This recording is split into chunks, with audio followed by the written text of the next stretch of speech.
Els contem ara de forma diferenciada les coses que passen a Castelló, Alacant i València.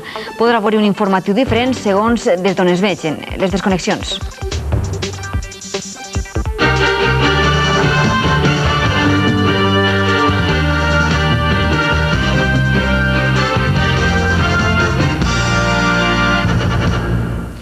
Temps per a València. Esta nit s'han incendiat 5 vehicles, 4 d'ells al barri de Malilla, de València.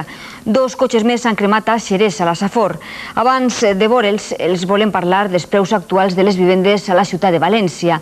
Les noves han pujat un 9% i les usades un 11% respecte a l'any. En un any els preus s'han incrementat un 9% en el cas de la vivenda nova, en la usada un 11%. A pesar d'aquest increment, diuen els experts que les cases a València no són cares. I és que a València encara hi ha molt de sòl urbanitzable. A més, la gran tradició constructora fa que els preus així siguin, en termes relatius, preus interessants.